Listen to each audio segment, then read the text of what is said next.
આનું નામ બંસી છે. આનું નામ યમુના છે. હાલ કઈ બાજુ હાલ ધીમે ધીમે હો. આનું નામ ગોપી છે. આનું નામ છે કપિલા. જો આ છે ને ચંદ્ર જેવું છે ને ચાંદો હોય ને એવું છે. એનું નામ કપિલા છે. ઈ નહીં તું હું આવ્યો છો અહીંયા મમ્મી આપું છો. ઈ ગાયનું નામ છે પંતુ આ મમ્મી નામ છો. તું શું લેવા આવ્યો છો માસીન ઘરે? શું લેવા આવ્યો છો? પેંડા. તને ભાવે છે? તને બહુ ભાવે છે? હા. તો ગાયને નીંદ નાખો છો ને?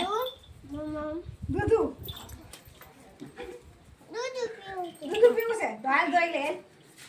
કા જય ગૌ માતા એમ કે આ મમ્મી રમું છો. જય ગૌ માતા.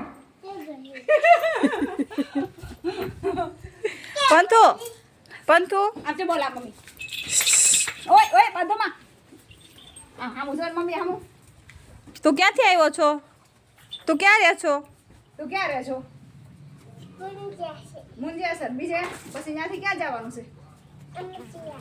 સુરત. વડમતિયા કે સુરત? સુરત જવાનું છે. ત્યાં તારા પપ્પા શું કરે છે? તારા પપ્પા શું કરે છે ત્યાં? પપ્પા શું કરે છે? ઓફિસે જઈ કે ઈ તો ગાયનું છાણ છે. હા રેડિયેશન નો આવે ને આપણા કાન બેરા નો થઈ જાય ને ફોનમાં વાત કરતા હોય ને ત્યારે ગાયની સાણની ચિપ્સ હોય ને નાની એવી ફોનની પાછળ સોટાડી દેવાની. પછી આપણે વાત કરતા હોય ને કાનમાં કાને ફોન રાખીને વાત કરતા હોય ને એટલે આપણા કાન બેરા નો થઈ જાય. ગાયનું દૂધ ખવાય. ગાયના દૂધના પેંડા ખવાય હોય ને. ઈ બાધે છે. આમ જો મમ્મી હામું જો. All the best. જય શ્રી કૃષ્ણ. જય ગૌ માતા. વિડિયો શેર કરજો મારો કે મારા માસીને શેર કરજો, લાઈક કરજો, કોમેન્ટ કરજો. જય શ્રી કૃષ્ણ. જય ગૌ માતા. આવજો બધા.